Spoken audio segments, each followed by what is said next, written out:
नमस्कार दोस्तों, स्वागत है आपका अचीवर राइजेस कोटा में और इस लेक्चर को प्रेजेंट कर रहा हूं मैं शुभम शर्मा। ये मेरे बारे में कुछ खास जानकारी, जो भी इसे पढ़ना चाहें वो जरूर पढ़ें। बात करें इस लेक्चर की तो ये लेक्चर कैटिया का नंबर 8 है, जिसके अंदर आज हम ऑपरेशनल कमांड सीखेंगे और देखेंगे कि वो हमारे लिए कैसे यूजफुल होती हैं। टारगेटेड ऑडियंस की बात करें तो इंजीनियरिंग के वो सभी स्टूडेंट्स जो फर्स्ट टू फोर्थ ईयर के हैं, फैकल्टीज और technical staff, mechanical business entrepreneurs, factory workers और इंजीनियर, और अंत में वो सभी लोग जो इस लेक्चर को देखना या सुनना पसंद करते हैं। चलिए बिना समय गवाए चलते हैं हमारे सॉफ्टवेयर पे और सीखते हैं आज की नई कमांड्स। तो दोस्तों, हम लोग हमारे सॉफ्टवेयर पे आ गए हैं। ये ऐसा कुछ हमारा सॉफ्टवेयर इंटरफेरेंस है। इस पे आने का तरीका मैंने आपको बता दिया है। चलिए अब चलते हैं हमारे स्केचर पर।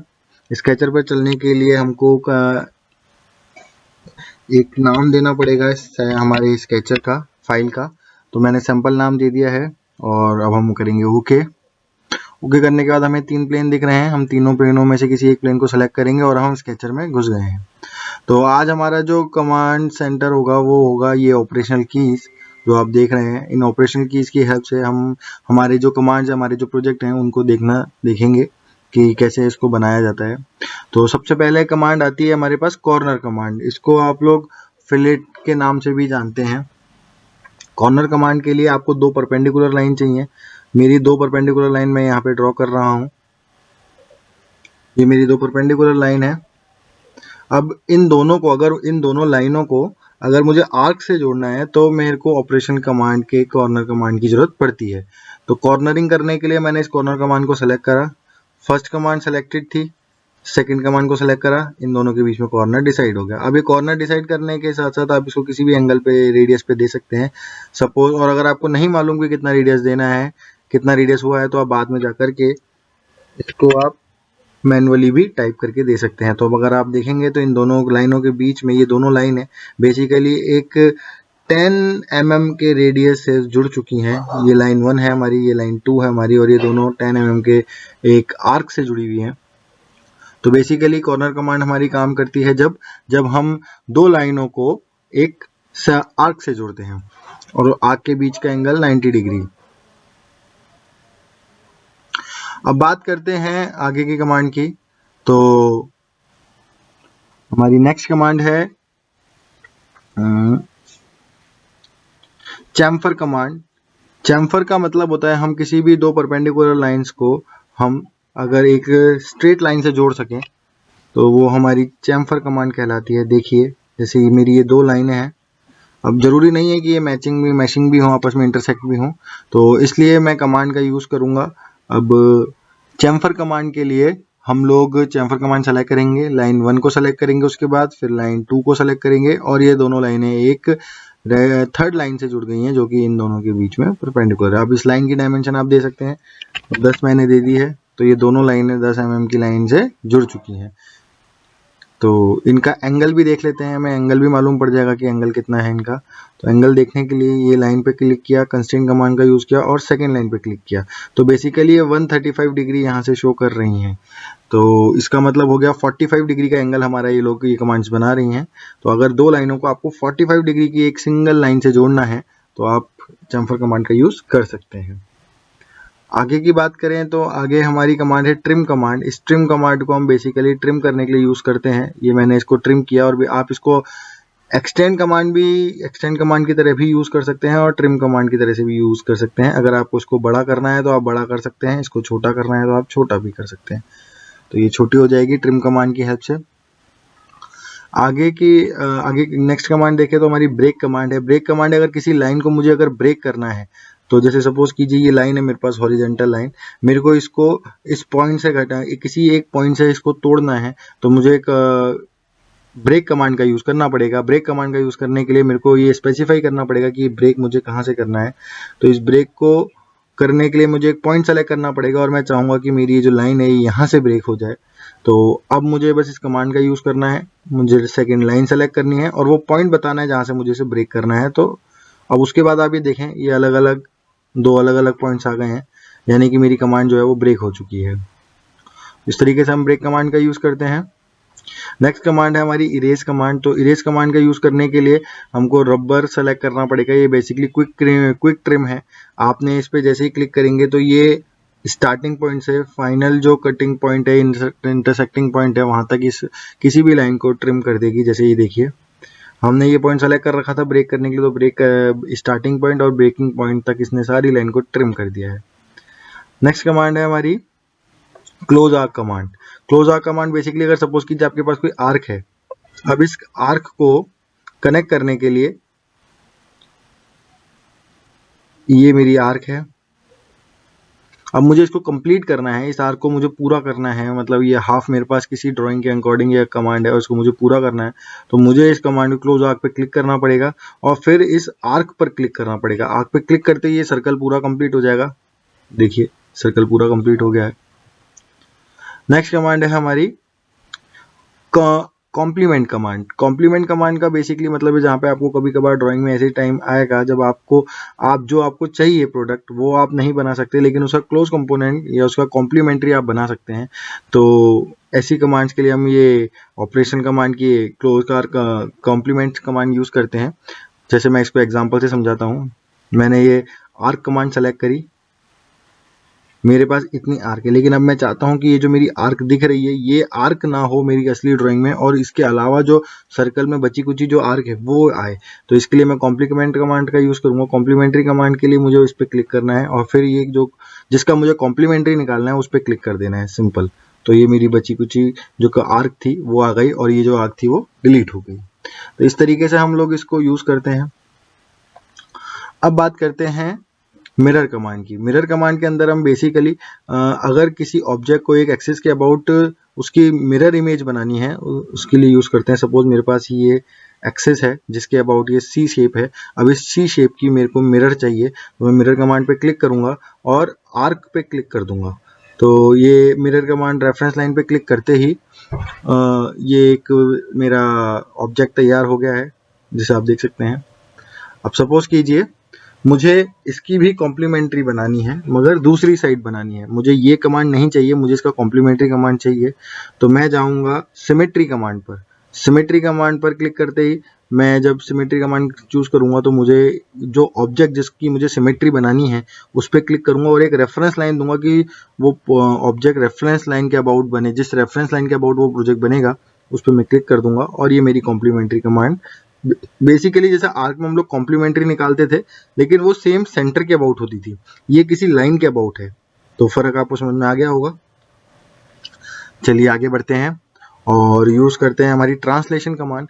ट्रांसलेशन कमांड बेसिकली ऐसी कमांड है जिसमें मुझे ये जो सी शेप है या कोई ऑब्जेक्ट है मेरा, इसको मुझे मल्टीपल टाइम में यूज करना है। मल्टीपल टाइम में यूज करने के लिए मुझे क्या करना पड़ेगा, इस कमांड को सेलेक्ट करना पड़ेगा, ट्रांसलेशन कमांड पे जाना पड़ेगा। ट्रांसलेशन कमांड पे जाने के बाद जो मेरा ट्रांसलेशन बॉक्स है वो कुछ इस टाइप का खुलेगा। अब मुझे यहाँ पे इंस्टेंट पे क्लिक करना पड़ेगा। इंस्टेंट्स मतलब कि मुझे ऐसे कितनी कॉपीज चाहिए। मेरे को सपोज कीजिए मेरे को 4 कॉपीज चाहिए, तो मैं ये 4 पे सेलेक्ट कर दूंगा। फिर डुप्लीकेट मोड पे मुझे क्लिक करना पड़ेगा और कीप इंटरनल कंस्ट्रेंट के अंदर क्लिक करते ही इसकी जो डायमेंशन है वो कंस्ट्रेंट रहेंगे, और एक्सटर्नल कंस्ट्रेंट पे क्लिक करते ही जो भी आपने इसकी डायमेंशनिंग कर रखी है वो भी कंस्ट्रेंट रहेंगे।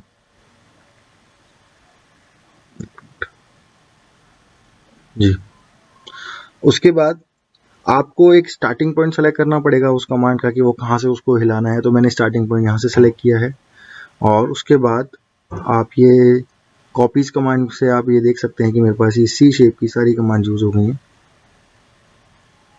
सपोज मैं इसको इतनी दूरी पे रखना चाहता हूँ तो इसमें आप मुझे वैल्यू भी यहाँ से डाल सकते हैं। आपको फिर 10 में वैल्यू डालता हूँ तो ये कमांड 10 पे सेट हो जाएगी। अब इनके बीच की जो स्पेसिंग है वो 10 हो गई है, आप इसको देख सकते हैं। इसको कम ज़्यादा करने से भी इसके बीच की स्पेसिंग घट नहीं रही है। तो यहाँ पे क्लिक करते ही ये कमांड सक्रिय हो जाएगी। तो देखा, इस तरीके से हम इंस्टेंस कमांड का यूज करते हैं। किसी भी ऑब्जेक्ट की हमें कॉपी चाहिए, बेसिकली एक एरे कमांड है, कंप्यूटर में आपने पढ़ा होगा एरे, जिसमें आप एक ही ऑब्जेक्ट के कई सारे ऑब्जेक्ट्स बना सकते हैं लेकिन सीधी लाइन में, ट्रांसलेशन लाइन में, ट्रांसलेशन उस मोड में। तो हम ट्रांसलेशन कमांड का यूज करते हैं।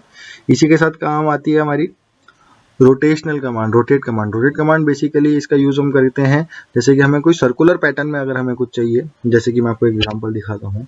सपोज मेरे पास ये सर्कल है, इस सर्कल को मैंने ड्रॉ किया। अब ड्रॉ करने के बाद इस सर्कल पर मैंने एक सेंटर के इसकी पेरीफेरी पर एक सर्कल बनाया।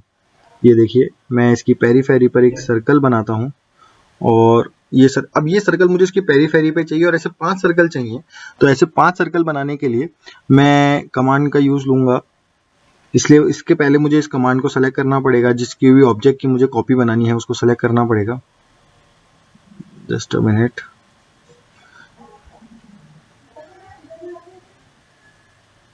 उसके बाद मुझे सर्कल कमांड पे सर्कल पे क्लिक करना पड़ेगा जिसका भी इंस्टेंट मुझे बनाना है। फिर इसकी नंबर ऑफ कॉपी सेलेक्ट करनी पड़ेगी। मुझे सपोज अगर 5 चाहिए तो मुझे एक कम रखना पड़ेगा क्योंकि एक तो ये खुद है ही सही, और 5 इसके अलावा 4 चाहिए। तो मैंने क्लिक किया। कंस्ट्रेंट कमांड कंस्ट्रेंट कंजर्वेशन के अंदर हम लोग इसकी डायमेंशनिंग को कंस्ट्रेंट कर चुके होंगे पहले से ही। उसके बाद इसके स्टार्टिंग पॉइंट से इसके सेंटर पॉइंट तक क्लिक करेंगे और फिर इसको रोटेट कर देंगे। अब इसके अंदर अगर आपको एंगल देना है तो आप इसमें एंगल भी दे सकते हैं स्पेसिफाइड, और आपको इक्वी डिस्टेंस पे करना है तो आपको इसे 360 डिग्री घुमाने के साथ साथ इसकी पांचों पे डिवाइड करना है, तो आप इसकी पांचों पे डिवाइड कर सकते हैं। तो इससे ये कमांड हर एक के अंदर 360/5 यानी कि अप्रोक्सीमेटली 60 डिग्री, हाँ 5 के अंदर, हाँ ठीक है। तो 75 डिग्री, सॉरी माय मिस्टेक, 60 नहीं 75 डिग्री पर ये हर एक पॉइंट को बना देगा और ये 5 डिग्री के एंगल हम कंप्लीट कर सकते हैं। उसके बाद आती है scale command. Scale command basically एक ऐसी चीज है जैसे आपके पास सपोज कीजिए रेक्टेंगल है। अब इसका आपको शॉर्ट में वो चाहिए, आपको इसकी स्केलिंग करनी है, इसको छोटा करना है, इसको बड़ा करना है, तो उसके लिए आपको ये वाली कमांड की यूज की जरूरत पड़ती है, स्केल कमांड की। तो सबसे पहले आप इस ऑब्जेक्ट को सेलेक्ट कर लें, देन आफ्टर स्केल कमांड पे जाएं। अब ये पूछेगा आपसे कि वो स्केलिंग का सेंटर पॉइंट कौन सा है, तो सेंटर पॉइंट तो यहाँ है। उसके बाद आप इस ऑब्जेक्ट को स्केल कर सकते हैं। मेरे यहाँ सेंटर पॉइंट एग्जैक्टली नहीं है, आप पहले इसका सेंटर पॉइंट फाइंड आउट करें। फिर आपको इसका स्केल कितना निकालना है, ये पूरा 1 है, फिर ये 2.8, 0.9 और ये 0.5 आते हैं। हमने इसकी स्केलिंग आधी कर दी, यानी कि बेसिकली ये जो रेक्टेंगल ये एकदम 50 डिग्री पे डिवाइड हो गया। तो ये बन चुका है। आप ये देख रहे हैं ये लाइन जो है ये डिस्टेंस ज़्यादा है इसके कंपैरिजन में, तो इसका मतलब ये है कि ये स्केलिंग हमारा जो सेंटर पॉइंट है वो ठीक से चूज नहीं हुआ है। हम इसको ओरिजिन पे एक बार करके देखेंगे और उससे हमारे ऑब्जेक्ट क्लियर हो जाएगा। चलिए, ये ओरिजिन पे आए, हमने एक रेक्टेंगुलर कमांड सेलेक्ट हमने एक रेक्टेंगुलर कमांड सेलेक्ट करी।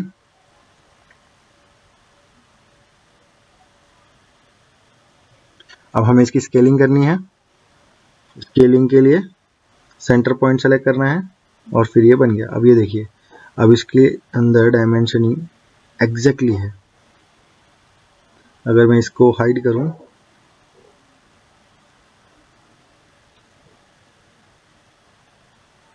ये हाइड हो गया। Just a minute,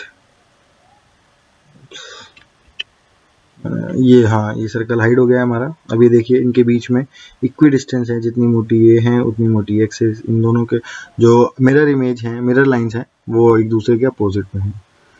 next command आती है हमारी ऑफसेट कमांड। ऑफसेट कमांड के अंदर बेसिकली हम एक सिंगल लाइन की बात करें तो उस लाइन को हम किसी भी डिस्टेंस से, उसकी लाइन से, उसके ओरिजिन से हम दूर कितनी दूरी पर उसे बनाना है उसे ऑफसेट दे सकते हैं। ऑफसेट कमांड मतलब इस लाइन को मेरे को अगर इधर शिफ्ट करना है और इतनी दूरी पर एक और लाइन सेम ऐसी बनानी है तो मैं ऑफसेट कमांड का यूज करूंगा।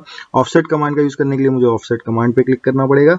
उसके बाद मुझे उस स्केलिंग पॉइंट पे, क्योंकि मैंने पहले लाइन पे क्लिक कर रखा था, अब उसके बाद मुझे उस स्केलिंग पे कमेंट करना पड़ेगा जिस लाइन को मुझे स्केल करना है और कितना ऑफसेट देना है। ये मेरे पास डायमेंशन आ गई है, ये ओरिजिन का XYZ चल रहा है, आप देख रहे हैं।